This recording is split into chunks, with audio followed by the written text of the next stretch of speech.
Ghosts. They permeate YouTube and folklore as things that walk the line between fiction and reality. Videos like "real ghost caught on tape" are clickbait to say the least, but when all cultures everywhere across time and geography believe in ethereal beings that linger amongst the living, can we really say they exist only in the imagination? The question of whether or not ghosts are real is much bigger than itself. If spirits really can manifest, that has profound implications for our universe and our existence.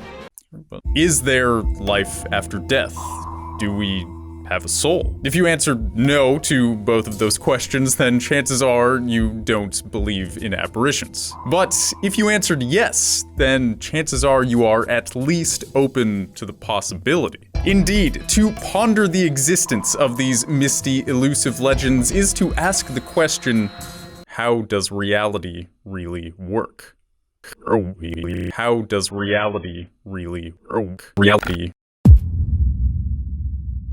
In the winter of 1909, Dr. S.W. Mitchell, a celebrated Philadelphia neurologist, had gone to bed after an exceptionally tiring day. He was awakened by knocking at his door by a girl in tattered clothes who was deeply upset. She asked if the doctor would please come with her to heal her sick mother. The night was bitterly cold, and the doctor was exhausted, but he agreed. He arrived at the mother's house after being led by the little girl. He treated the ailing woman for pneumonia and complimented her on the intelligence and persistence of her daughter. The woman looked strangely at him and said, "My daughter died a month ago." She added, "Her shoes and coat are in the closet over there." Dr. Mitchell, amazed and perplexed, went to the closet and opened the door. There hung the very coat worn by the little girl who had brought him here. It was warm and dry and could not possibly have been out in the wintry night.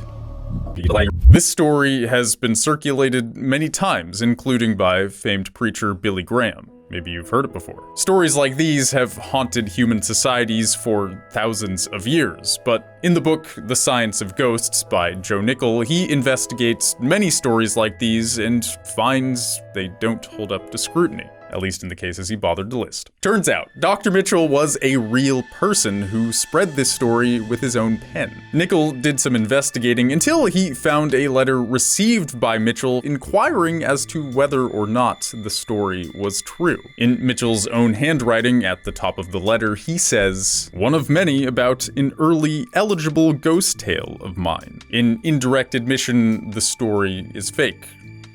Perhaps." Turns out Mitchell also wrote a novel in which the protagonist, named North, tells this story and warns that ghost tales spread like wildfire. That being said, there's so many other spooky tales out there that take all kinds of forms. There's another mentioned in Nickell's book about a gypsy woman whose apparition was said to walk through a field and vanish in the wall of a hayloft in which her and another woman were found in erotic embrace. Ghost lesbians. Then there's the tale of a headless spirit who supposedly haunts Fort Niagara, who, during his life, had been decapitated and thrown down a well during a dispute with another soldier over a woman. When the well was investigated, no bones were ever found. Indeed, these stories are intriguing, but hardly do they prove the existence of a lost soul that wanders after death. But does that mean ghosts aren't real? Not necessarily. If only we could talk to ghosts. The most infamous device to talk to ghosts is a Ouija board. You can buy one at Target for like $20. Great deal. They work by one or more people lightly touching their finger to a planchette, also known as an indicator, and then the board is asked a question.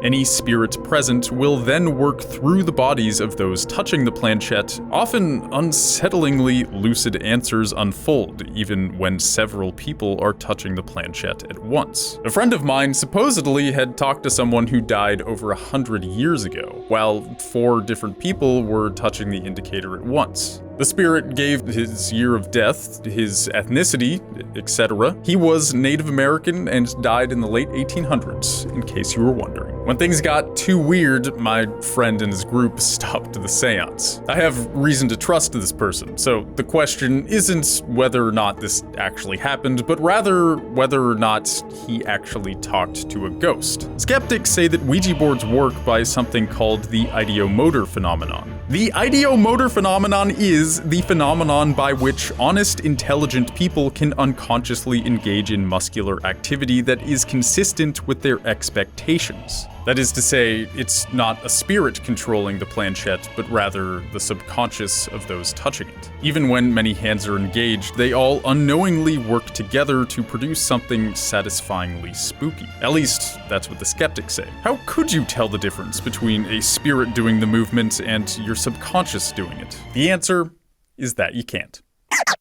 However, famed stage magician and escape artist Harry Houdini spent the latter part of his career disproving mediums and spiritualists that had taken over the cultural zeitgeist in the early 1900s. Houdini believed they were swindling everyone, and maybe he felt they were creeping in on his business. Houdini being a stage magician and all, I mean, these people were literally claiming to talk to the dead.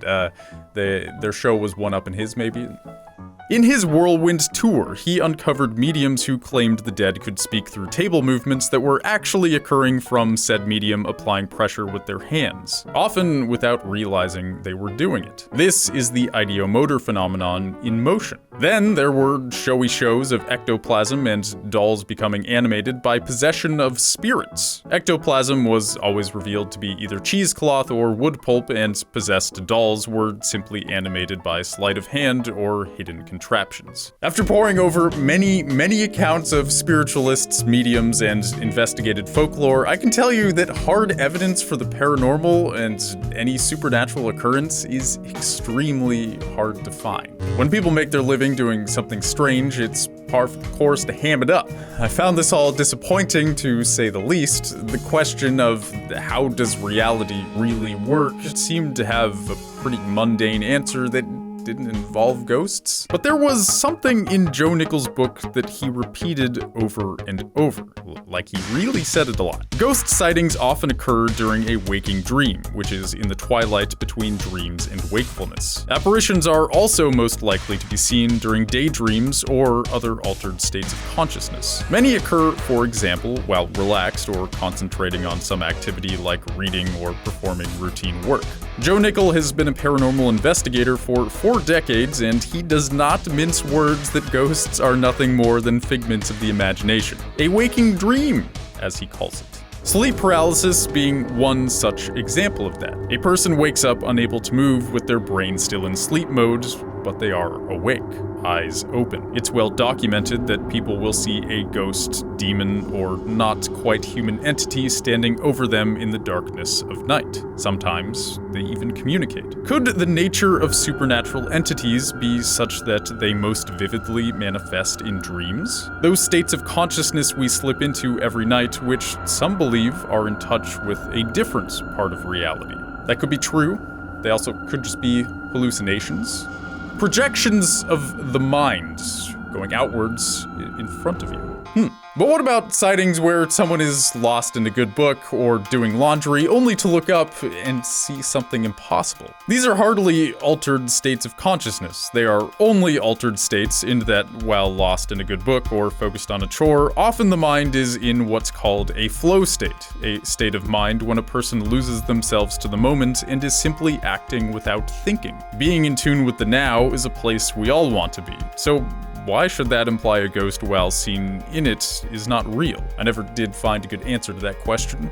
However, the problem with all ghost encounters is that they're subjective experiences. There's no way to objectively prove that they actually happened, let alone that it was an actual entity that was seen instead of just a projection of the experiencer's mind. Unless you have a thermometer, tape recorder, or electromagnetic field detector. Such devices are often used to prove a ghost is there in a way that's more concrete than someone just saying, "Oh my god!" Shows like Ghost Adventures with the utterly legendary Zach Bagans feature these devices all the time. If you leave a tape recorder in a house said to be haunted, wait long enough, enough, something will appear to be speaking. Sometimes it sounds crystal clear, as with a Class A EVP, and other times it's just a step above white noise, as with lower class EVPs. EVP standing for Electronic Voice Phenomenon. Let's go over all these ways of detecting a ghost. Way of detecting a ghost number 1, EVPs. EVPs can sometimes be tainted by radio waves and other electromagnetic emissions from modern society. And as pointed out by one of the Ouija brothers, if you use a recording device with too low of a quality, mundane noises can sound utterly voice-like. The simple shuffle of a foot, someone rustling the coat. Comparing it to a simultaneous higher quality recording is the way to go.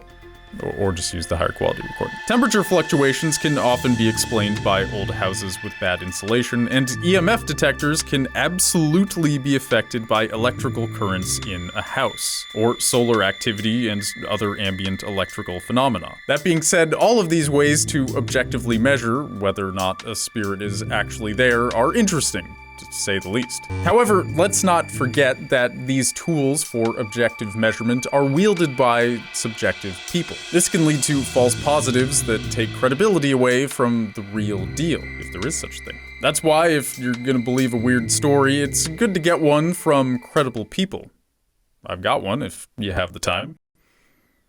In 1906, Sigmund Freud, the father of modern psychology, was conversing in his study with a young successor of his, Carl Jung. Jung wanted to push the boundaries of psychology beyond the foundations Freud had laid with his ideas about libido and being a little too into your mom. One of many directions Jung wanted to go was dabbling in paranormal phenomena of the mind. But the cautious and threatened Freud insisted that Jung not publicly address such things because it might make the field of psychology look silly. As Jung's beloved mentor told him his ideas were embarrassing and BS, his diaphragm became red hot. Just then, a loud came from a bookshelf. I knew that was going to happen. Exclaimed Jung. What? Asked Freud. It's what's known as a catalytic exteriorization phenomenon. In a minute, it's going to happen again. A few moments later. A crash from the other room. At least that's how it happened in a letter from Freud to Jung talking about the incident. Yet when Jung wrote about it, he described the second noise happening in the same room and being more intense. In the movie I showed clips from, called A Dangerous Method, which is great by the way, it deviates from both of those accounts. But just because there are multiple versions of what happened doesn't mean nothing happened. In court cases, eyewitness testimony is notoriously unreliable, but that doesn't mean the crime that made it necessary to ask a witness what happened didn't happen. Two renowned psychologists assure that something weird happened. Freud writes off the noises that coincided with Jung's charged emotional state as merely the heating and perhaps something else, but does admit he was impressed by what he deemed a spooky coincidence. Was he right? Or did Jung's charged emotional state actually affect the environment around him? What Jung describes as a catalytic exteriorization phenomenon can also be referred to as a poltergeist. Raging emotions that cause objects to do what they shouldn't be doing. Some say the definition of a poltergeist is creepy things caused by an actual ghost, but I'm gonna go with the other definition of intense psychological turmoil causing objects to move or bangs to happen. This was the most convincing high-profile case I could find of something paranormal. It's not a ghost story, per se, but it is a story about consciousness directly affecting the world around it, which would imply the universe is more than just atoms obeying the laws of physics. If the mind can lash outwards, that would imply consciousness has a body that is not physical. I mean a soul. How does reality really work? Reality is an important thing, but it's a slippery thing too. In the late 1800s, not long before Jung and Freud had their moment, science was making unprecedented leaps forward with equations that mapped the nature of the cosmos and with machines that industrialized society and ones that took us across continents. It's this moment in history when Lord Kelvin, the creator of the Kelvin temperature scale, said, "There is nothing new to be discovered in physics now. All that remains is more and more precise measurement." Kelvin wrote these words when physicalism was the most pervasive worldview of scientists across the world. Physicalism is the denial of all reality that can't be measured. That's how Richard Muller describes it in his book, Now, the Physics of Time. He's a UC Berkeley physicist. If physicalism is true, that means ghosts aren't real. If the universe is nothing but matter, then consciousness is just a matter of neurons making chatter.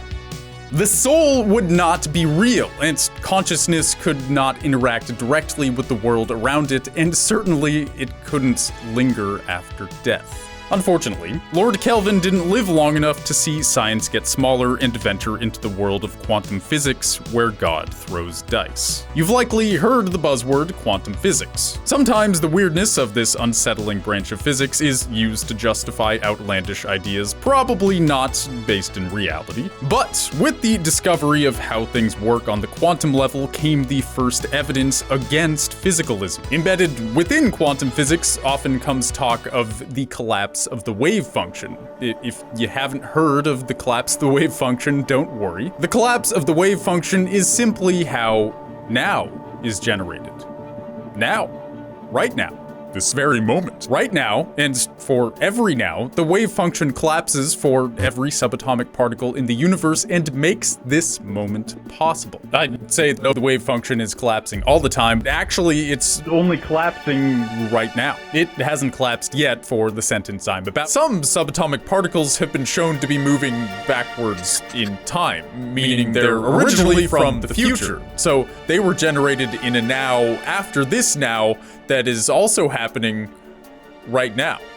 This idea of reality happening right now for every moment is oddly important when we talk about ghosts. In Richard Muller's Crash Course About Time, he uses words like ghost and spooky to describe the implications of quantum physics. I don't aim to put words in a man's mouth, so I'm not saying he believes in ghosts, but he does make his opinion clear that quantum mechanics, as it currently stands, leaves the possibility open for the existence of a non-physical world.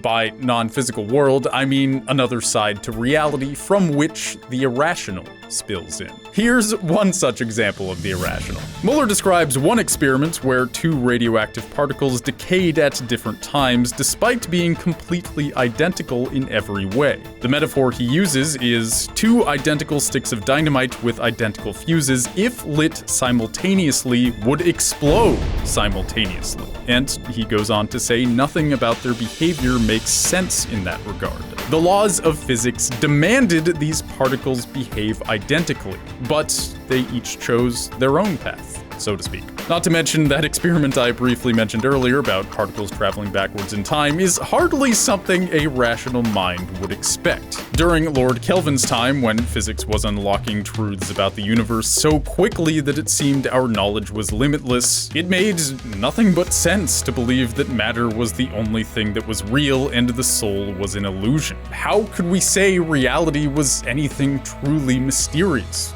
How could we say that reality was anything but matter obeying the laws of physics, a code we were cracking with our intellectual mastery of the material world? Yet, as humanity delved deeper into the nitty-gritty of the cosmos, the laws of physics seemed more like casual habits when they weren't being completely violated altogether. Here's another example of the irrational. Quantum entanglement is when the behavior of one particle instantaneously affects the behavior of another despite how far apart they may be. A quark could be 100 million light years away from a fellow quark with which it is entangled. In Now, the Physics of Time by UC Berkeley physicist Richard Muller, I was expecting a detailed look at how time flowed in the universe. This might seem like an out-of-place book in a video about ghosts, but it had within it ideas that were hauntingly relevant. This world-renowned physicist explains that some things are not necessarily within the realm of science. In fact, Muller says, many physicists accept physicalism as the basis of their research, but continue to accept the spiritual world as an important, if not most important, part of reality and their lives. But why? These are scientists he's talking about. Science relies on the measurement and study of things that can only be measured within the material world. So how could a spiritual world be seen as real by those who value science? To answer those questions, I'll ask another question. What does the color blue look like?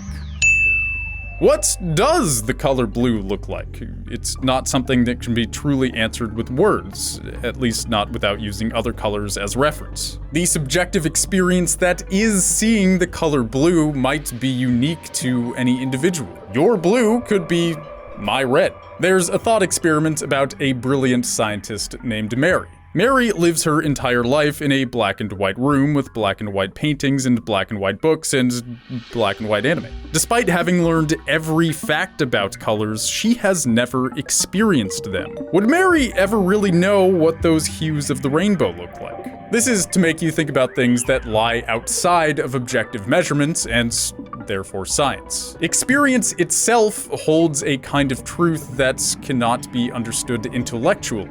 It has to be experienced. I'm saying experience reveals truths that are not otherwise knowable, and therefore that experience is real and is not a mere illusion generated by your brain as an accident of evolution. And because experience is real, it is therefore an aspect of reality, a side of reality, if you will. Maybe you realize where I'm going with this. Supernatural experiences, by definition, are in the same vein. They are often personal, isolated, and can happen when they're least expected, a difficult thing to replicate in a lab. Recall Nichols' statement that paranormal experiences often occur in certain states of mind, like when in the flow state of reading a book, doing laundry, or in the twilight awareness between sleep and wakefulness. So if spirits were really real, that would imply they are so connected with experience itself that a shift in consciousness is necessary to perceive them.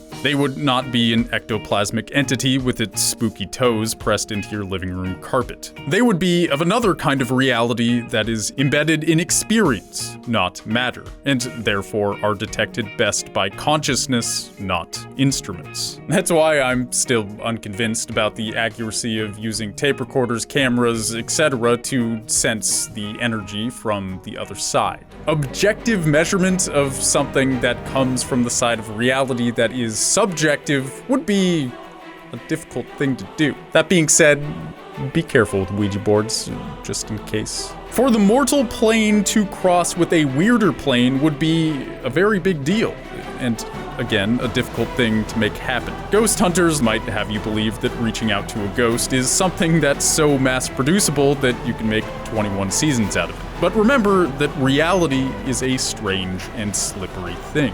The scientists who gave indisputable evidence of the unexplained needed several $100,000 machines and excruciating thought and deliberation. That's how difficult it is to objectively pin down the irrational enough for it to be accepted by the scientific majority. And even then, we're just talking about subatomic particles behaving impossibly, not ghosts haunting creepy places. Mediums and ghost hunters might tell you they're in touch with the other side of things, but remember, this is the same as saying they see the color blue as red. It's not impossible, but people also like money and attention. That doesn't mean that every ghost encounter is a cry for both or either, but rather that the nature of spirits is ripe for charismatic charlatans to convince you they see blue as red, and they can show you their talents if you'll pay their fee or watch their ads or admire their story. Are ghosts real? They're real enough to haunt the stories, dreams, and experiences of all cultures everywhere. They exist at the intersection of the material world and the one from where the consciousness from behind your eyes comes.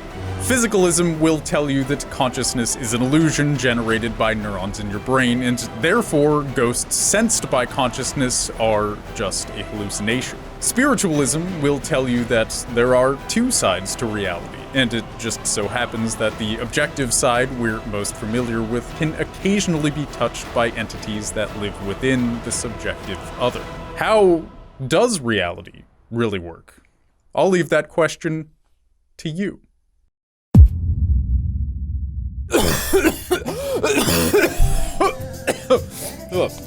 Oh man, I've been holding that in for a while. So, I've been dead the whole time. I should have told you sooner. I almost let it slip a few times, but I don't think anybody noticed. Also, I did want to say, the YouTube comment that gets correct how reality really works will win a grand prize of $1 trillion. Besides that, subscribe if you're into this. I got social media. Grant the Ghost, signing out.